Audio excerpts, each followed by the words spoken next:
মানে শুভেন্দু অধিকারীকে কারা বিশ্বাস করেছিলেন ভগবান জানে। যে আমরা আমরা আমরা পছন্দ করেছিলাম। কেন দিদি, কি হয়েছে? পই পই করে বলেছিলাম যে বিজেপি মানেই জুমলা।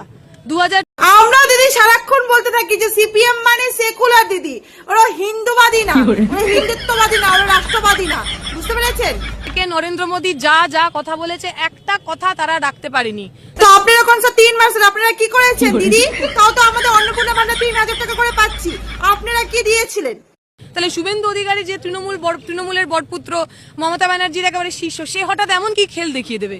যা শুভেন্দু অধিকারীকে এখন আপনি চেনেন না দিদি, যা খেল দেখাবে না, এখন অব্দি যা খেল দেখিয়েছে আপনারা তো পুরো হিলে গেছেন। আরো দিন যাবে যখন যা খেল দেখাবে আপনি ভালো মতন থাকবেন দিদি। কোন সময় দেখা যাচ্ছে আপনাকে বাংলাদেশে দেখা যাবে, বুঝতে পেরেছেন?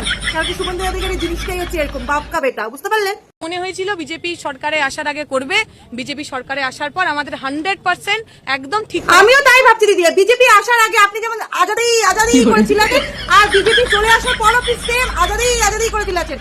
আজাদি ছাড়া আপনার মুখে আর কিছু শুনতে পাইনি। যে এত শুভেন্দু অধিকারী করে পুরো গলা ফাটাচ্ছেন, চিল্লাচ্ছেন, একদম বুকের জ্বালা মেটাচ্ছেন। শুভেন্দু অধিকারীর মধ্যে কিছু অংশ করে দেখান না, তারপরে না হয় বলতে আসবেন। ওই আজাদি স্লোগান ছাড়া তো আপনারা আর কিছুই জানেন না। ভেড়া মতো ভ্যা ভ্যা করতেই শিখেছেন, এছাড়া তো আর কিছুই জানেন না।